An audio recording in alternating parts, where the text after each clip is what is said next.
इस मुद्दे पर हमारे साथ जुड़े हुए हैं वरिष्ठ पत्रकार और राजनीतिक विश्लेषक प्रद्युमन जोशीला जी। प्रद्युमन भाई राम राम। राम राम जी। सभी दर्शकों को नमस्कार। राम राम। राजनीति की दुनिया की बात करें तो साथियों, कुछ दिनों से इस प्रकार की बातें चल रही हैं कि अब कांग्रेस पार्टी को भी यह समझ में आ चुका है कि राहुल गांधी से पिंड छुड़वाना पड़ेगा, तभी कांग्रेस पार्टी की सत्ता में वापसी होगी। क्योंकि इस प्रकार की बातें कांग्रेस के कुछ वरिष्ठ नेता तो पहले से ही कर रहे थे, परंतु कुछ लोग जो बिल्कुल परिवार के भगत बन चुके थे, वो पूरा जोर लगा रहे थे कि नहीं, हमें राहुल गांधी को देश का प्रधानमंत्री बनाना है। परंतु अब जिस प्रकार से प्रियंका गांधी को टिकट दी गई, लोकसभा का चुनाव लड़वाया गया, और अब जिस प्रकार से प्रियंका गांधी की ताजपोशी करने की कोशिश हो रही है, कहीं न कहीं वह इस ओर संकेत कर रही है। जो बिल्कुल गांधी फैमिली के नजदीकी नेता हैं, उन्होंने भी अब मान लिया है कि राहुल गांधी को साइडलाइन करना पड़ेगा अगर देश की सत्ता में लौटना है। तो इस मुद्दे पर हमारे साथ जुड़े हुए हैं वरिष्ठ पत्रकार और राजनीतिक विश्लेषक प्रद्युमन जोशीला जी। प्रद्युमन भाई राम राम। राम राम जी। सभी दर्शकों को नमस्कार। राम राम।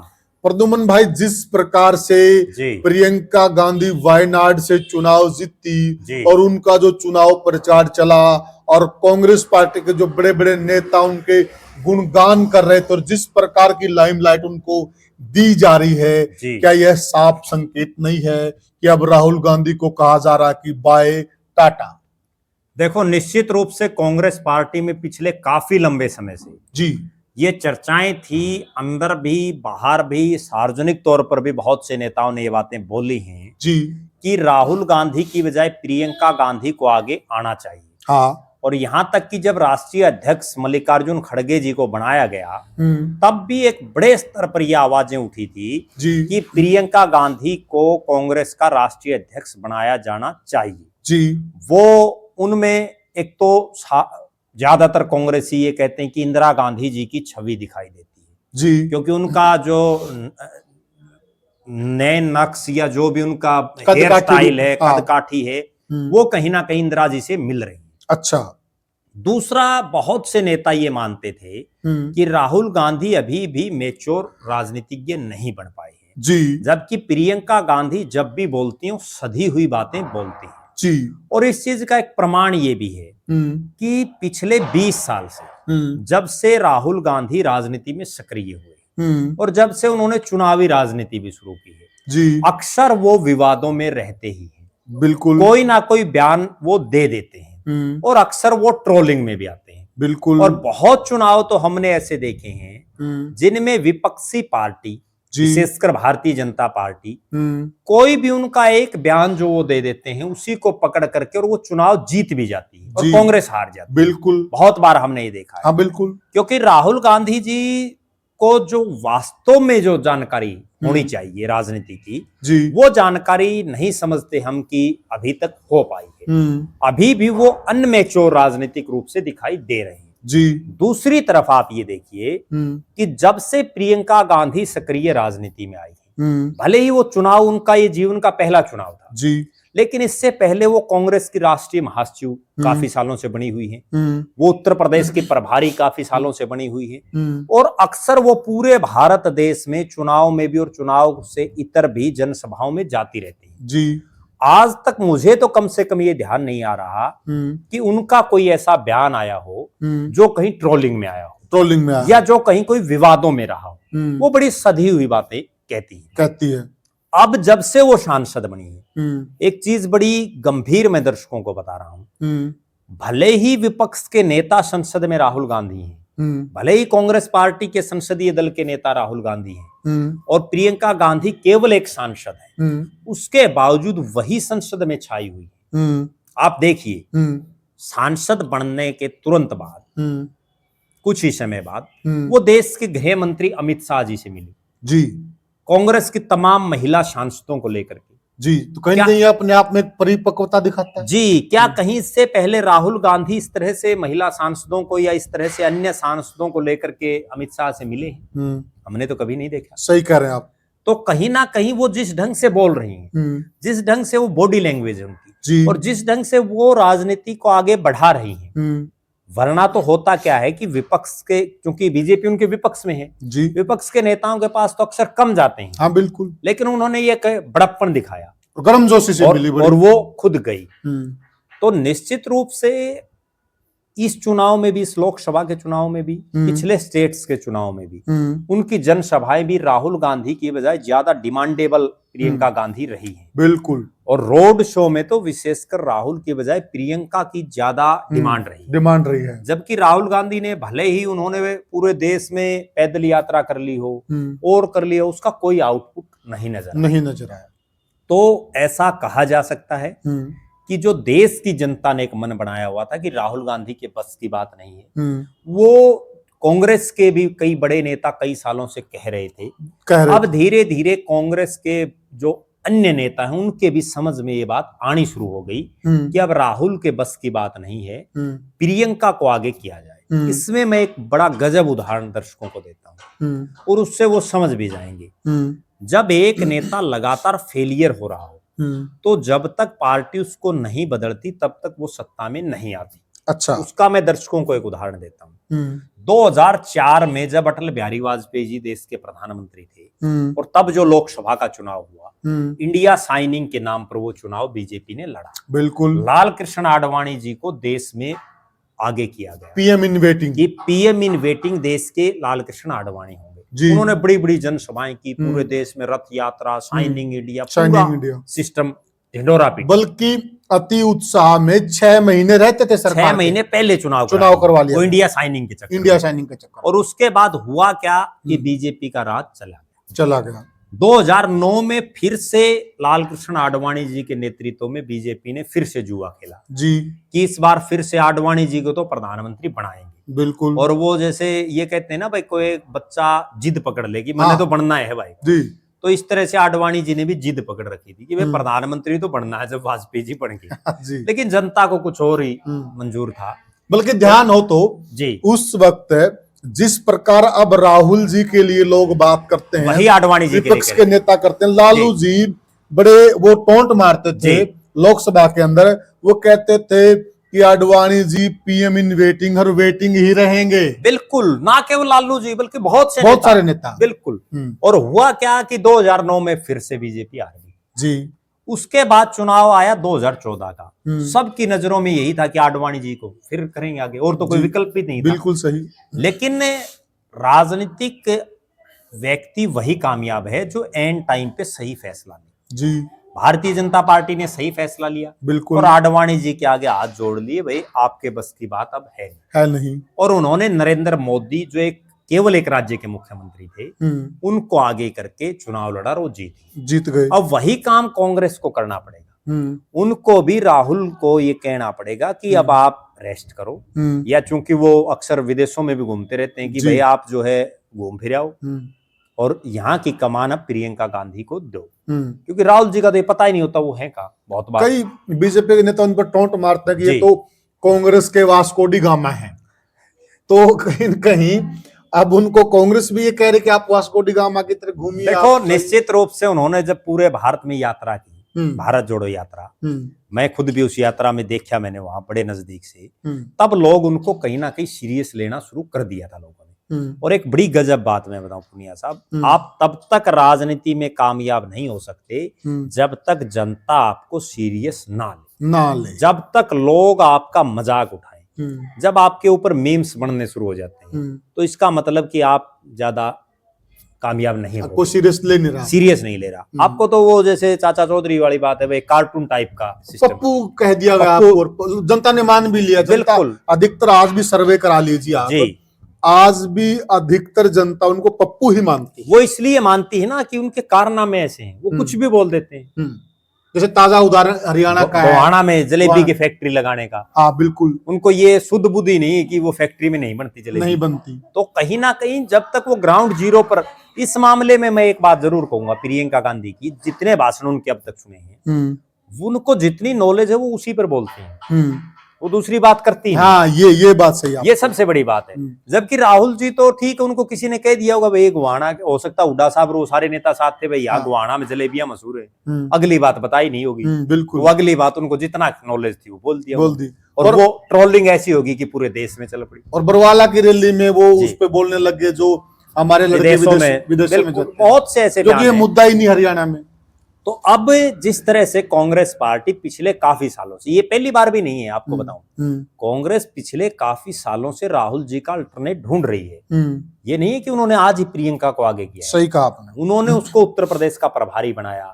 उत्तर प्रदेश में एक बार तो ये चर्चाएं थी कि सीएम का फेस डिक्लेयर किया जाएगा प्रियंका को जी, और सीएम का फेस डिक्लेयर करके जो मृत प्राय कांग्रेस हो चुकी है, जिसका 0, 1, 2, 4 ये सीटें आती हैं, उसमें वो कहीं ना कहीं लोगों में जो है एक प्रभाव अपना छोड़ेंगी, लेकिन वो नहीं हो पाया, जो कि अच्छा ट्रायल था। वो अगर कर देते तो फायदा था, बहुत अच्छा ट्रायल था। उसके बाद हुआ क्या कि प्रियंका जी को राष्ट्रीय महासचिव बनाया गया, और अब वो सीडब्ल्यूसी के भी सदस्य उनको बनाया गया। कांग्रेस धीरे धीरे उनको पावरफुल तो बना रही है, लेकिन वो ये गलती नहीं कर रही जैसा सोनिया गांधी जी ने गलती किया कि राहुल गांधी को एकदम से मैदान में उतार दिया जी, जबकि प्रियंका को वो धीरे धीरे पका करके राजनीति में लाया जा रहा है। उनको पहले संगठन की राजनीति समझाई गई, संगठन की राजनीति में उनको पूरी तरह से धकेला गया, उसके बाद अब उनको चुनाव लड़ाया गया है, और चुनाव भी सुरक्षित। पहले ये चर्चाएं भी थी जब लोकसभा के चुनाव थे, तब ये बड़ी चर्चाएं थी कि राहुल और प्रियंका दोनों लड़ेंगे, और ये चर्चाएं थी कि एक अमेठी से लड़ेंगे और एक रायबरेली से लड़ेंगे, लेकिन वहां से वो नहीं लड़ी, उन्होंने नहीं रिस्क लिया, और वो केवल इसलिए नहीं लिया, मैं जो समझ पा रहा हूं कि कांग्रेस का शीर्ष नेतृत्व तो ये सोच रहा होगा कहीं ना कहीं, जो कांग्रेस के थिंक टैंक रहे, कि अगर प्रियंका की शुरुआत ही हार से हो गई तो जिसके ऊपर आप भविष्य में दांव लगाना चाहते हो वो कामयाब नहीं हो पाएगा। तो इसलिए उन्होंने इस जो जीती जाती सीट थी वायनाड की, वरना तो राहुल चाहते तो अमेठी भी खाली कर सकते थे। हाँ बिल्कुल, क्यों नहीं की उन्होंने, केवल इसलिए नहीं की कि वो रिस्क नहीं लेना चाहते। लेकिन देखिए इसमें जी एक मैं अलग बात कह रहा हूँ जी, देखिए नेता बड़ा वही बनता है जो रिस्क लेता चुनौती वाली सीट। बिल्कुल, मैं तो अब भी ये मानता हूं कि अगर ये प्रियंका गांधी को बड़ा नेता बनाना चाहते हैं और पीएम मटेरियल बनाना चाहते हैं तो इनको अमेठी से चुनाव लड़ना चाहिए।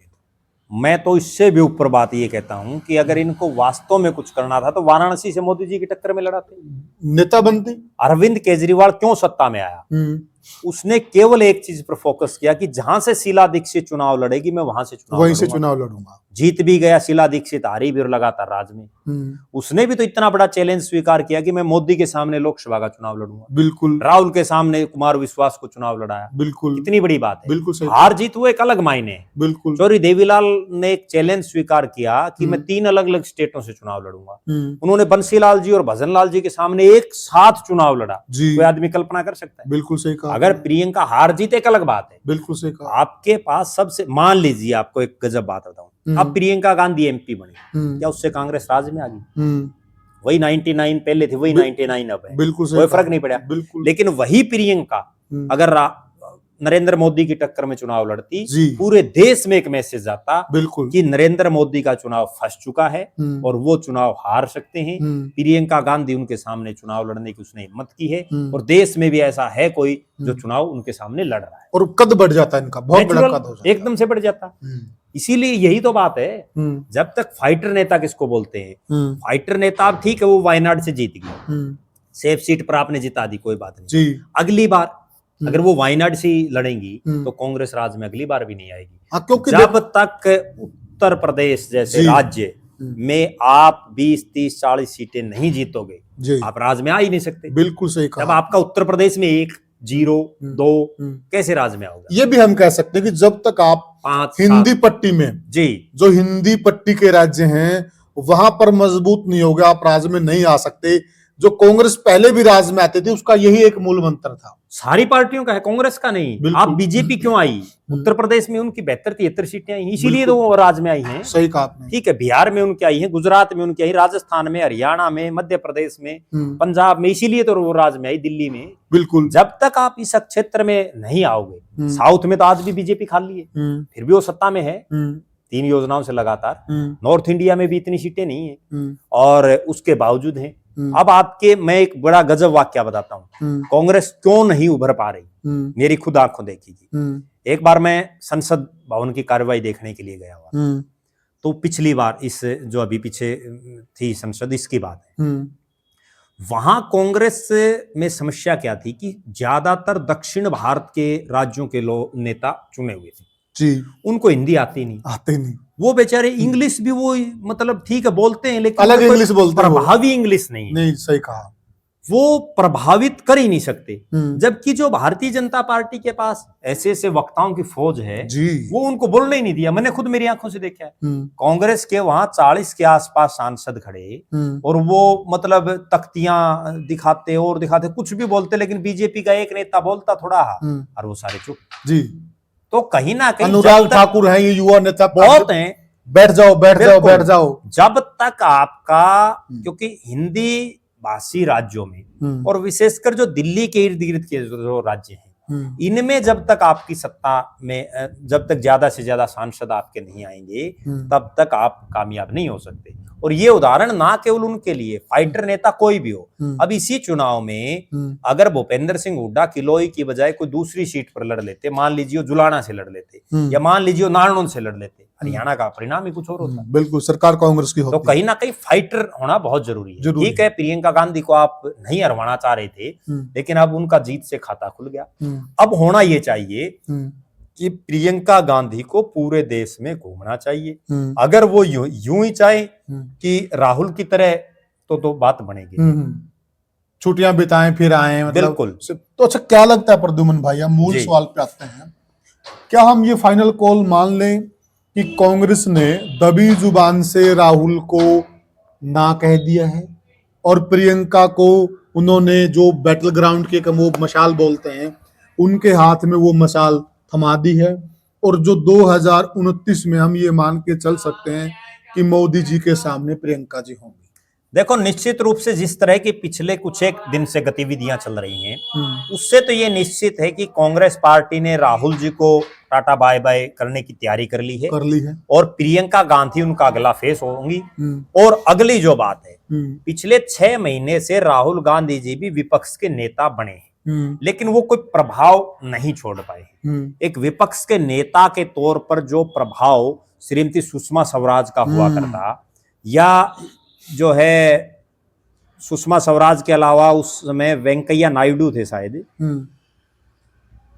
या अरुण जेटली थे, तो उनका भी एक प्रभाव रहा है, लेकिन अब इनका कोई प्रभाव नहीं है। पिछली बार जो कांग्रेस संसदीय दल के नेता थे अधीर रंजन चौधरी, तो उनको कोई हिंदी पे कोई प्रभाव नहीं था, वो भी कुछ नहीं कर पाए। वही मैं अब मान रहा हूं कि राहुल गांधी को भी बेसिक जो राजनीति की समझ होनी चाहिए वो नहीं है, और धीरे धीरे प्रियंका गांधी, चूंकि अब उनको सांसद बनाया है, हो सकता है कुछ समय बाद उनको और बड़ी जिम्मेदारी दे दी जाए। मैं एक सवाल लेना चाहता हूं, जनता के ख्याल में भी यह सवाल आ रहा होगा जी, क्या कांग्रेस इसी टर्म में बड़ा दांव खेल सकती है, राहुल को हटाकर प्रियंका को विपक्ष का नेता बना सकती है?